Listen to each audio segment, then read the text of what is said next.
Bonjour Bande Konanga, bonjour peuple congolais. Maman Lisette Ayesu sur Pesabino Bassango Bande Konanga pour révéler sur Makamoso sur info ya mboka na biso na mokili mobimba. Voilà Bandeko. En tout cas, na banda liboso na front na biso Bande Konangai, en tout cas na l'est de la RDC, c'est très important parce qu'il faut tout bandano na mboka na biso après to pays bamboka mususu. Voilà, ce qui est très important, c'est notre pays d'abord. Donc d'abord c'est chez nous d'abord. Toi informer Bande Konabiso. Donc voilà, depuis 3 heures du matin, les combats sont très rudes à Kimaka. À Kimaka, en territoire de Rutshuru, non, pour comprendre Bamboka. Territoire de Rutshuru, donc Kimaka en territoire de Rutshuru, Kimaka.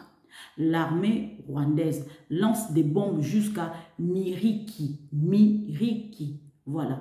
Combat en cours depuis 3 heures du matin, Bandeko Nangai, Namiriki, Bango, M23, Bandeko Baza en débandade totale. Naebisibino en débandade totale.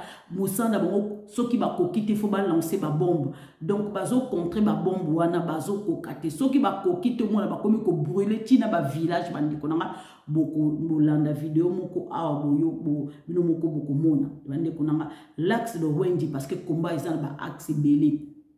Combat de axe de Wendy et puis Kanya Bayonga et aussi le en feu en ce moment. Donc baza ba axe belé ba fongoli ba axe belé bazo bunda penza wazalendo bazo tika bangote.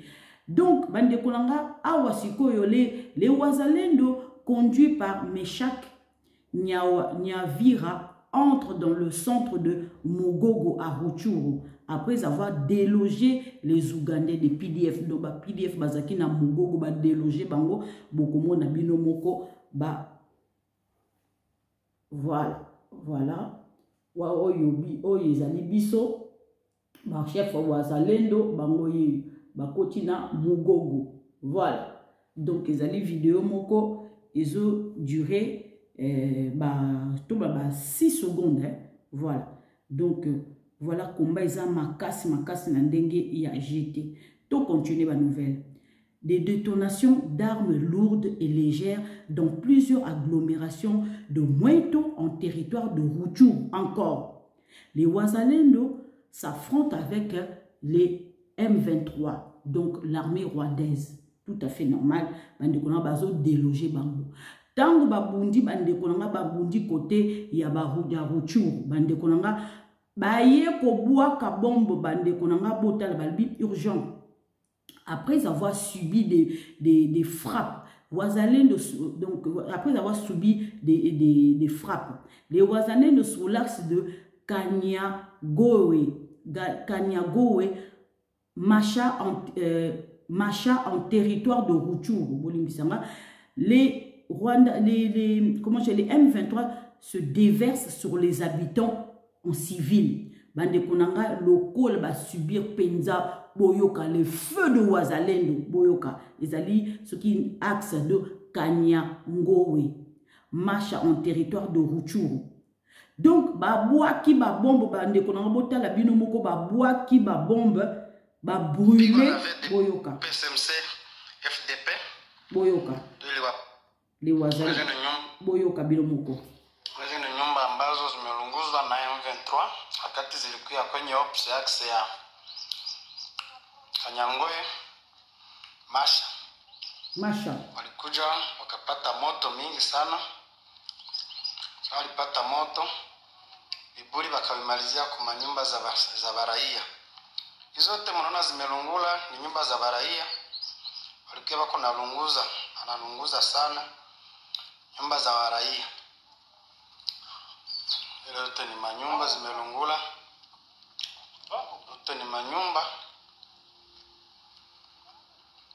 Hapa ni sehemu ya Bumbasha.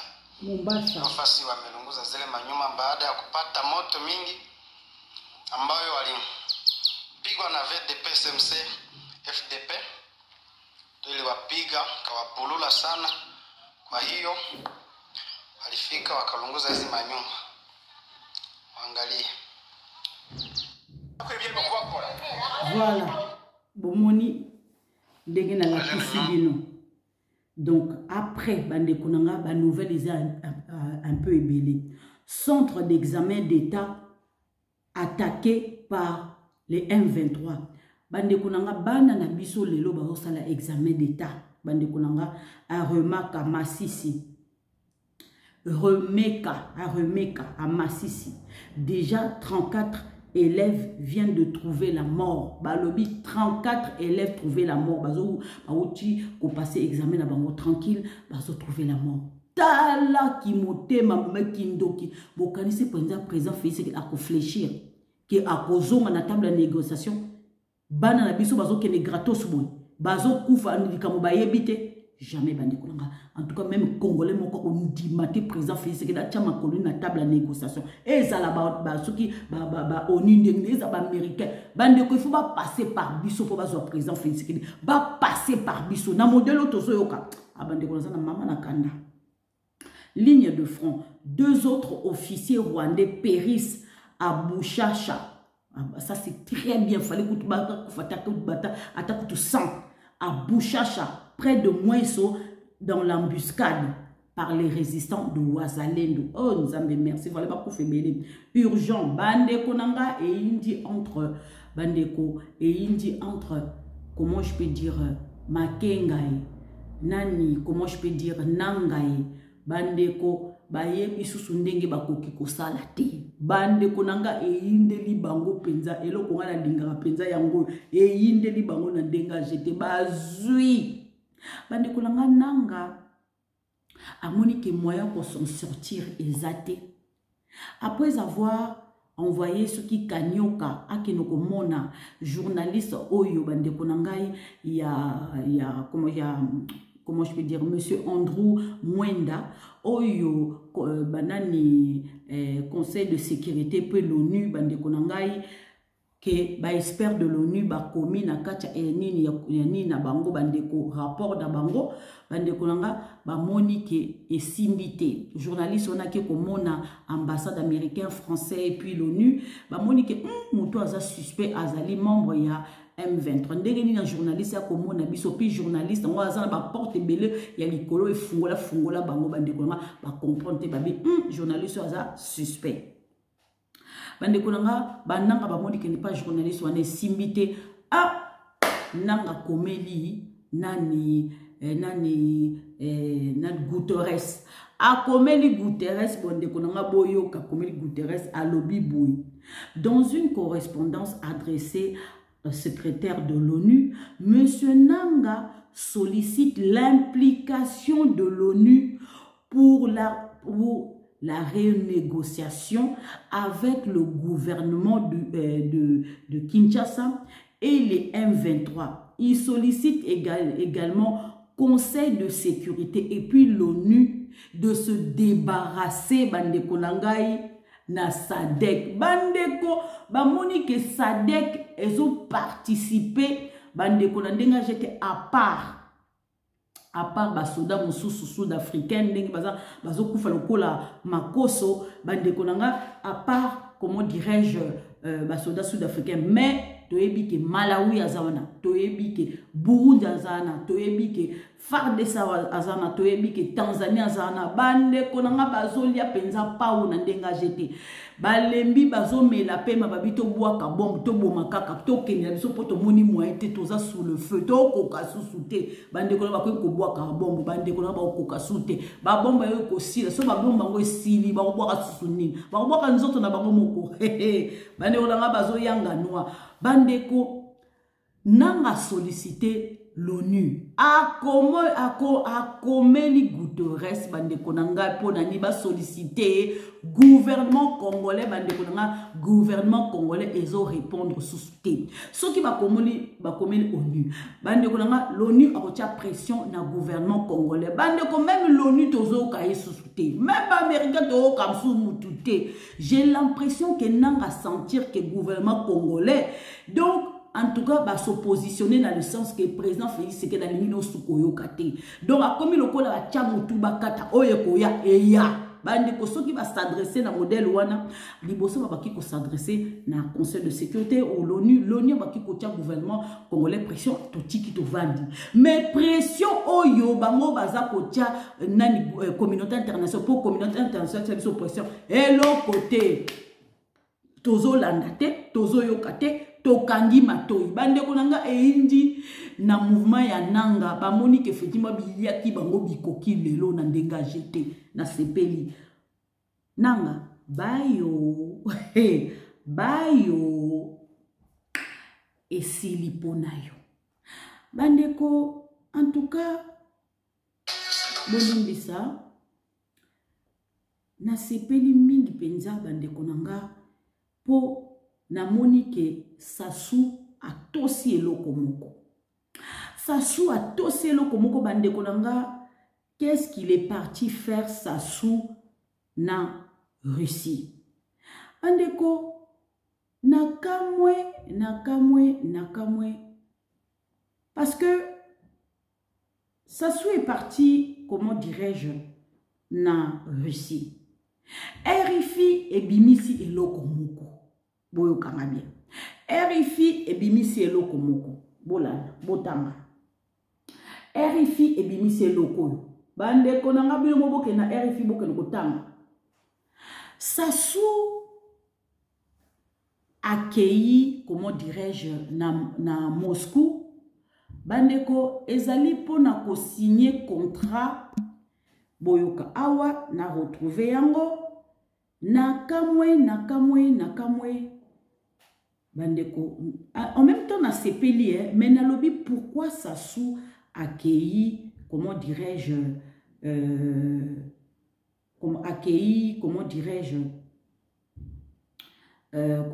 accueilli Russie. Et ça pourquoi? Je me suis posé cette question. Parce que nakamwe.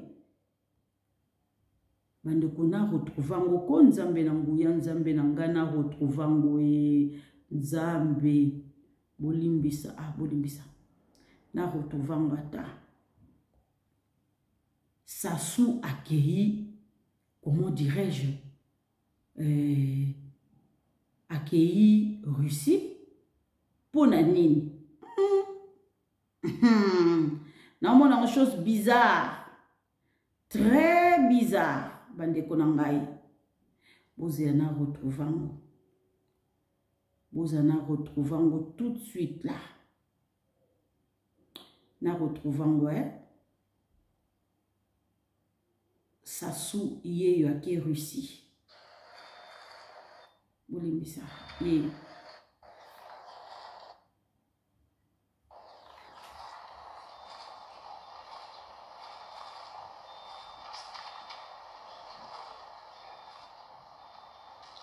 Уважаемый господин президент, дорогие друзья, позвольте мне вас сердечно поприветствовать в Москве. Voilà. Pardon, parce que la façon que Sassou a que Russie, ça... Sassou lobby que accueilli Russie pour la paix. Monga na ebi que Sassou accueilli pour la paix. Alobi accueilli pour la paix. Boyoka yemoko. C'était moi, demain, j'échangerai avec le président Poutine autour de cette question pour que nous recherchions des solutions de paix. C'était moi, demain, j'échangerai avec le président Poutine autour de cette question pour que nous recherchions des solutions de paix. C'était moi. Sassou, tu es parti chercher solution de la paix en Russie, entre Ukraine et la Russie. Tu es parti loin, tu as quitté ton pays. Tu es parti en Asie pour chercher la solution entre la paix entre Poutine et Ukraine. En sachant que un petit pays insignifiant comme Brazzaville et qui ne coupe ça la paix entre l'Ukraine et la Russie. C'est faux, bande konangai. C'est faux. Pourquoi c'est faux? Parce que Sassou accueilli, comment dirais-je, accueilli Russie, ils allaient pour s'assurer, pour s'assurer, Russie va signer, comment dirais-je, donc tout le nani agence moko oyekoki ko exploiter pétrole nakati, comment je peux dire, il y a Brazzaville. Donc ça sous a ko signer un contrat pétrolier, en sachant que contrat pétrolier wana bande konanga ezali agence, comment je peux dire, française mutasoki paranango, mais ça sous accueilli, comment je peux dire, ko signer contrat na agence ya Russie a koki ko exploiter comment je peux dire pétrole, comment dirais-je comment je peux dire comment dirais-je na Russie. Vous comprenez? Donc bande konanga balobi président Vladimir Poutine a reçu jeudi à Moscou son homologue congolais Denis Sassou Nguesso. Le dirigeant russe a déclaré que les relations commerciales et économiques entre les deux pays se développent de manière positive. Denis Sassou Nguesso. Bandeko akeko signé contrat, bandeko akeko signé contrat, bandeko nanga. Ah, voilà na komi. Voilà, merci. Yangoyo. Donc, oyezali nina bandeko nanga, sina la ksabino oye nina ba russe. Eza nina ba russe yangoyo. Donc, bandeko nanga balobi boy. La Russie considère la République du Congo, Brazza, comme un pays très prometteur pour le développement de ses relations. Il y a une grande marge de croissance, a déclaré jeudi le porte-parole du Kremlin de Dmitry Peskov. Donc, la Russie a signé un contrat pour une durée de 25 ans avec la Russie pour exploiter, pour exploiter du gaz. Pozoka, bande konanga yindi siko bande konanga nazo tuna. Na otuna sikoyo bandeko. Agence sikoyo française, oye bandaki ko exploiter ce qui total, oye bandaki ko exploiter gaz na Brazzaville. Ça soit boyi bango. Ça soit boyi kisi bango. Nazo mituna parce que eye asendongo. Bon sikoyo na mtango ba français ba yoki ke Sassou accueilli, comment dirais-je, comment dirais-je, Russie. Ba ONG na bango bango batinda kaka ba soda na bango kaka ba ONG. Yoka bande konanga Congo Brazza. Yoka bien wana siko RFI mutalobi. Congo Brazza. Le cas de torture sont en hausse en 2024 selon le rapport de ONG. Au Congo Brazzaville, l'organisation de défense des droits humains dénommée Centre d'action pour le développement, ce qui CAD a déclaré le 26 juin 2024 dans un rapport pour l'augmentation de cas de torture dans le pays, passé de 13 durant le premier semestre de 2023 à 122 pendant la même période 2024. Détail, bah comme il faut détailler sur quoi. Bilomo kobo yo kabande kolanga kamunuko. Sassou ba français ba lâcher boité ba ko sortir kakao asa impliqué bande kolanga na monique Sassou azongi sima akomi moto boyoka. C'est devant la presse et des militants du CAD arborant des t-shirts appelant à la fin de la torture que Trésor Nzila, premier responsable de cette ONG, a publié ce rapport qui déplore une augmentation des cas de cette pratique dans le pays. Trésor Nzila. Puisque nous parlons de la torture, l'année passée, au premier semestre, nous étions à 13 cas de torture documentés. Cette année, donc à la même période du premier semestre 2024, nous sommes passés à 122 cas de torture et de traitements cruels, inhumains et dégradants, ce qui montre une augmentation très importante de la pratique de la torture. Peu avant la publication de ce rapport, l'auditoire a suivi un témoignage émouvant de Roberto Lissassi. Ce diplômé sans emploi de 27 ans affirme avoir été torturé en 2023 dans un commissariat de Brazzaville. Je vous affirme que j'ai perdu la vue à cause de cette pratique de torture. Tous nous savons que sans la vue, il n'y a pas la vie. Aujourd'hui, je suis dépendant, je ne peux pas lire, je ne peux pas écrire, je n'ai plus de dignité même pour aller dans la douche, c'est compliqué pour moi. créé en 2021, le CAD mène et publie chaque année une enquête sur la torture alors que le pays est signataire de la Convention des Nations Unies contre cette pratique. Loïcia Martial, Brazzaville, RFI. Pourquoi Kaka c'est maintenant que Sassou a choisi d'aller en Russie et que directement ONG Oyo, Babimisi, rapport Oyo, il y a torture. Coïncidence ou est-ce effet du hasard? Non, c'est pas effet du hasard. Il a coïncidence peut-être c'est fait sciemment. Bandeko nanga.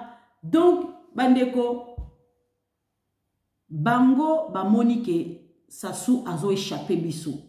Alors, il faut effectivement tobi misele ba rapport oyo et pour condamner na international et pour ça là que oh peut-être ba corrompre ba corps na France parce que la Russie n'inga koya ko exploiter ezalo ko azo tindika total libanda. Ande kolanga c'est bien ça soit azongi mota komi azongi sima komi moto c'est bien mais na monique effectivement c'est un peu trop tard n'enga yo kaba conseil à monique président Félix Tshisekedi azane sous-souté donc tant mieux pour elle tant mieux pour lui plutôt tant mieux c'est pas notre problème c'est à lui de gérer son pays comme il veut donc bonne chance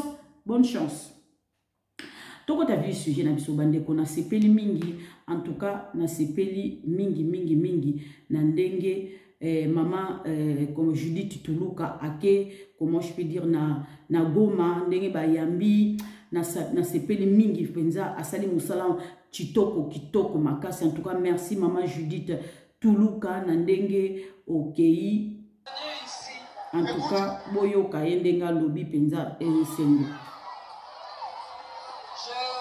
Je suis venu ici pour être avec vous aujourd'hui. Je sais que vous n'êtes pas les seuls. Je sais qu'il y a plusieurs autres déplacés qui se retrouvent ici à Goma, mais aussi dans d'autres territoires du Nord Kivu. Mais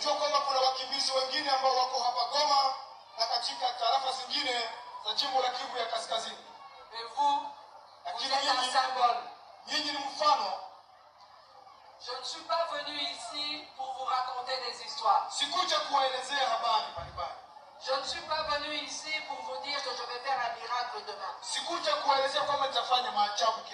Le miracle, c'est le Seigneur, c'est Dieu notre Père qui va le faire. Mais moi, en tant que chef du gouvernement, je suis accompagné des membres de mon gouvernement. Nous avons avec nous le ministre d'État en charge du budget, Aimé Boji. Nous avons avec nous la ministre des Affaires sociales et Affaires humanitaires, Maman Nathalie Aziza. Nous avons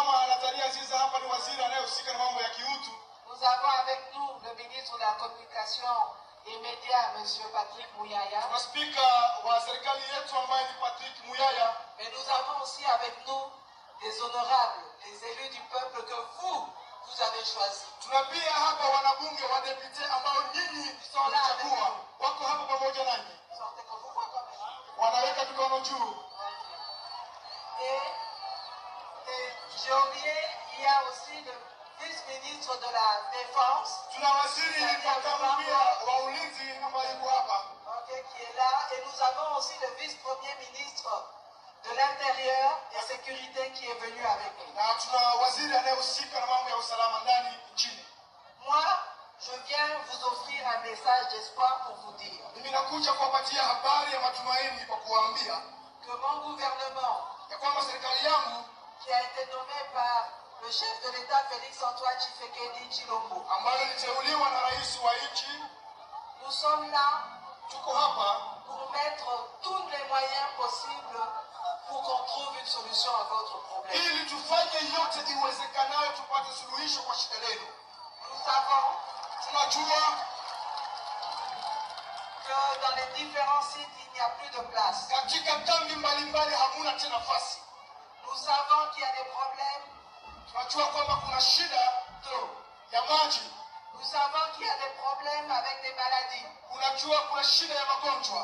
Nous savons que même ici, où vous pensez trouver protection, nos mamans, nos filles souffrent parce qu'elles rencontrent aussi des violences ici sur les sites. Tunajua ya kwamba hata hapa ambapo mmekimbilia, wamama, dada zetu, watoto wetu wanateseka kulingana na maafa tofauti. En tant que femme, en tant que mère, Mimi sawa mama, mimi sawa mwanamke, je me doute. sishakiri. Je suis venue ici. En tout cas, maman Judith Tuluka, maman zara motema mususu bandeko na ngai. Mibali bazara na mitema mususu, mais maman aza mutu mususu. En tout cas, maman aza mutu moko, aza douce. Maman aza maman. Maman aza mutu moko, aza très douce. Très elle écoute. Aza maman moko, maman agiraka famille bobimba. Ayebi douleur, yabana. Lelo maman Judith Tuluka. Azali non seulement une maman, aza ministre, aza épouse, aza une femme intérieure. Donc, ayebi pasi, aza maman boboti, ayebi pasi, yabasi pe yabana. Parce que tant que bana ne bazaki bana mikepe, au monde a maladie boy, faut même en hôpital, faut batonga, faut ba vaccin, faut ba nini, ayebi pasi nyo sotuana. Ayebi pas sa violence. Voilà. Donc, aza maman ayebi nenga ko gérer. Kozwa kaka bokonzi ya zui kaka banome bande konanga akembangu komona ba déplacer. To mona kisama lokonde te ake komona ba déplacer boy to mona kite. En tout cas, basi bazaka basi toleka. Bandeko boyoka makambu oyo de père et de mère balobarka kachani kachani bande ko boyoka ba français bango moko mutoyo auti ko détrôner Macron yemoko alobi muta droite ya nani Marie Le Pen yemoko alobi de père boyoka ngana lobi te boyoka Réservé aux citoyens français, c'est aussi boyoka ha tanto lo barango bato boyoka bino moko. Les postes les plus stratégiques de l'État seront réservés aux citoyens français et aux nationaux français. Pour une raison très simple, c'est qu'il y a des postes stratégiques liés au secteur de la sécurité ou de la défense, qui sont des secteurs par définition stratégiques. Et les réserver aux citoyens français, c'est aussi un moyen parmi d'autres de se protéger de tentatives d'ingérence qui pourraient être orchestrées par des États étrangers à l'égard des intérêts français. Donc j'entends protéger les intérêts français, ne pas affaiblir la voix de la France sur la scène internationale. Et encore une fois, les positions qui sont les miennes seront toujours déterminées au regard de l'intérêt de la France et de l'intérêt de mon pays. Tolobana bino nini biso toki bolobi bomoni ba preuve loi chani ezala to s'imposer bandeko botika bandeko en tout cas na sepeli mingi bandeko na ndenga jeté bandeko ngana kasaki kaka biso kaka bandeko coup d'état et pas na biso bandeko coup d'état na Bolivie et sali mama na tolé makasi mama na tolé basali coup d'état na Bolivie bandeko nanga somo coup d'état na Bolivie bandeko président bolivien auti ko nommé chef d'état-major mususu bandeko eza ko yinda se yindi chef comment je peux dire président bolivien yeyo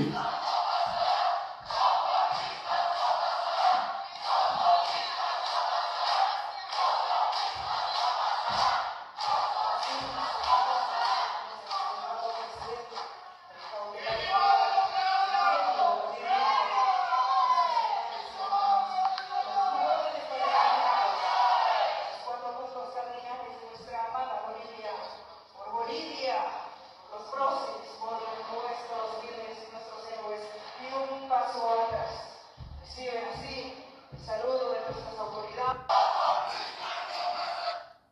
boyebi pour nini coup d'état ngo balinga ça la coup d'état parce que ça coup d'état moko échoué bakangi chef d'état-major bakangi déjà na ba complice na bakangi bon oyebi pourquoi coup d'état salami na Bolivie échoué parce que ba américain mutu ba sali likambwana pourquoi bande konanga ba uti ko trouver lithium na kacha Bolivie et que président bolivien asinga ki ke ba russe ba ko exploitango tangu ba américain ba yoki ke nani président bolivien asengi intervention ba russe ba ko exploiter lithium wana ba yokani na chef d'état-major à la coup d'état heureusement que échoué population qui derrière chef d'état-major na bangote ba limoger bande konanga ba uti ko nommer un autre chef d'état-major tous les cas bande ko coup d'état ko échoué pour les américains échoué na ndenga jeté tous les cas bande konanga na sepeli mingi makambo oyo monsieur Justin, comment je peux dire, Constant plutôt, Constant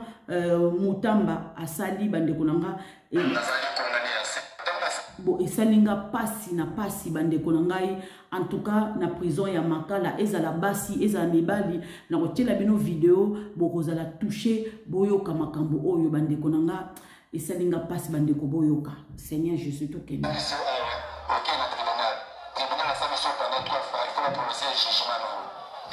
jugement va dénoncer jugement pour bâtir la réquisition et la gâter. Nous payons ça la 9 à 10 ans prévenir. Abogoma, Abogoma, Moulanini, dans ma routine de réquisition, Azalai condamné il y a 6 mois. Pour nous, ça nous couronne à Beno Bistamosa, nous, on a eu un gros awa, d'ailleurs, pour nous, le 28e mois 2020, Nazali condamné il y a 5 ans, n'ayez pas dit pas au nom à catholique, Papa Noël. Mais tirez au jugement, la signe condamnation de Papa Nakarapo, dans un qui est de l'Abi. Dans la personne dans les gens de famille, dans les gens de banane, avant la carabou, ils vont voir ça des années. Et papa, tout est sur dans la population. Tout est là, c'est pour les gens qui sont de Panda. J'espère que papa va dans la vie, on a la salle, c'est 7 ans de prison de l'eau de l'eau. Papa va la seconde monnaie, au Bangui, au Bakisé. Il faut que la population va dans la salle.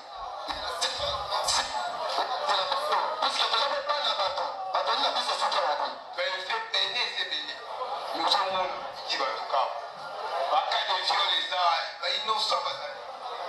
Mais maintenant, condamné 7 ans, 10 ans, 20 ans. Combien de musiques il va donner changement exact. Nation que vous avez oublié, peuple va dire que vous changement est pour ça. Je les vois maintenant, quand il y a un violet.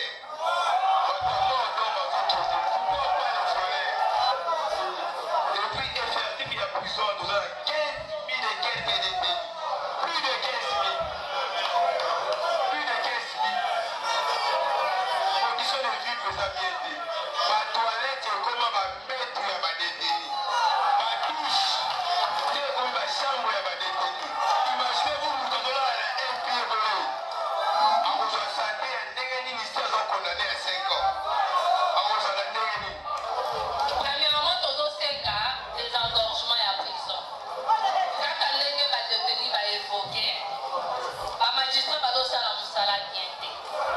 Prison est au moins pour la 1500 détenus. Les lots total a plus de 15 000 détenus.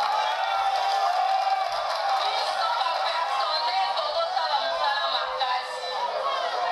Par condition, la bureau la mission est à bien. Tous nos travailler la chaleur.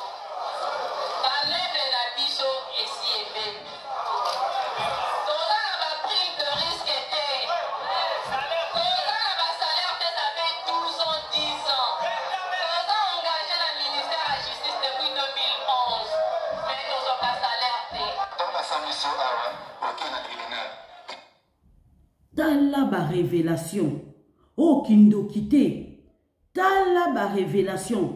Bande konangai. Non. Merci. Non. Toza motema mabe. Tala ba révélation. Merci. Bometa Mabokoni.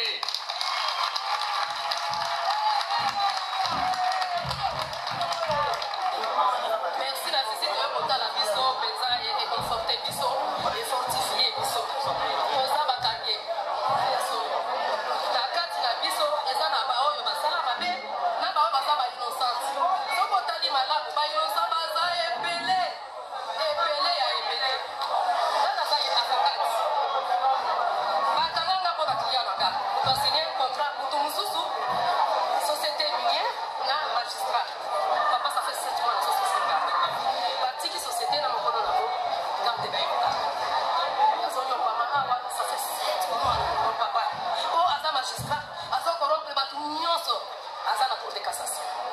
pour un maître, magistrat Wasso, il s'appelle.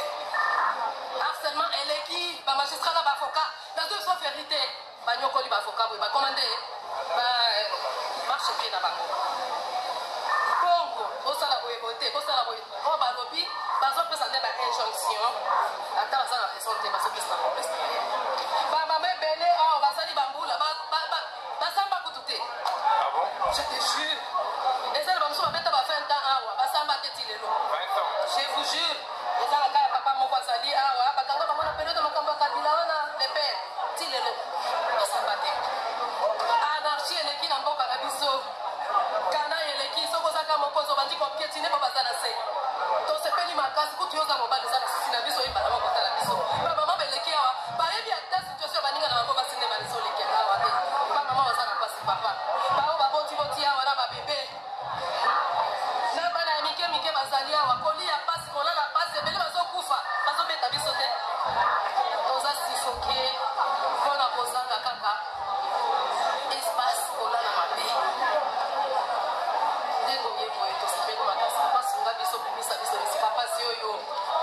Pona lipa, oyiba kilipa, pona nzala bakangio bakotio bakala. Bakala sili so moyaya. Olati botia moninga bakangio lokaba ibana mikonzi, bakotio bakala. Okoti na toilette moninga na ibana mokonzi, bakotio mama bakala sili so moyaya. D'accord. Merci mon papa, merci. Na koloba pona nga mon côté na koloba pona batunyo. Biso tozaka kana demande mi balé tomisa. Ça ne sert à rien que ça biso. Au moment où nous parlons 14 et ça déjà la pelouse va ici. Je pense que il faut revoir le système judiciaire. Prison centrale n'est que ce sont des grands criminels des bâtis à Kabango Awa. Mais Awa est comme un téléphone à $5. Atindi na prison makala. Mobali ayokeli mwasi na Yesua atindi na prison makala. Ngana sana ndeko na nga magistrat kwa za procureur to swani to aye makala. Si bokoki ko sali sabiso ko échelonner ba infraction. O le chef de quartier kata esuka na quartier. O le police esirisa esuka na police. Prison ezala vraiment na rôle nango oyo ba fongola kipona ngo. Toza na kaya batu awa ba transférer ba uta beni. Ça fait 2 ans baza awa. Ce sont des prévenus. Batikala ko sambate. And loin de leur famille. Bazaka na visite te bazaka na lisali c'est à mon côté. Elles sont venues à 25, les batikali 19. Bakufa ka chaque jour. Utakolande la skana bango azate. Toza na baka ba misusu ba awa ba mama bana baswana. Bazui mama batindie na makala. 8 mois 9 mois. Asamba kateza kaka prévenu. Sur les 366 toza na bango awa. Nous avons au moins seulement 32 condamnés. Tous les restes sont des prévenus. Bayebi bakosamba ka mukoloni bayebi te. Et chaque jour on voit ils ont ya kaka na basi et yo koboka bango awa. Place kolala eza lisusu te. Batu bazolala na ba toilette. Omoni ba douche nyonso e koma lelo o ba réfectoire batu bazolala. Na butu ko kitatoke ne kosuba eza problème. Biso susi na biso. Eza kaka teke bolongo na biso puisque nous avons susi toke de libanda. Mais susi na biso soki machine ya justice ya mboka ebongi prison kotonda biso suki. Faut commencer par un magistrat, un juge, un salisa biso, un catholique à mon enge sengebeli. Et ça que mutoza na mongo, il y a na raison. Oh ya zangi mongo, azana raison te. Et nyoko li.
Merci.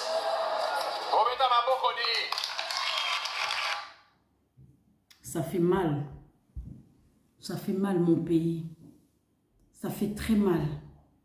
koyoka makamba ndengwana. Maman Rose Mutombo asala tika asala te lokote. Maman na salelo maman Rose Mutombo mute mama bendoki. Place aux alliés, place au kei. Nazo comprendre pourquoi président Félix Tshisekedi a venu qu'on sentir yo souté. Ndoki moi si moko ndoki to sali so soni mama peno. Ndoki amkule mpimpita. Tala bandoki oyo. Ah ça m'a fait mal.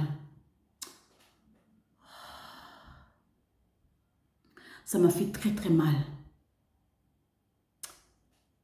À tout à l'heure. Merci.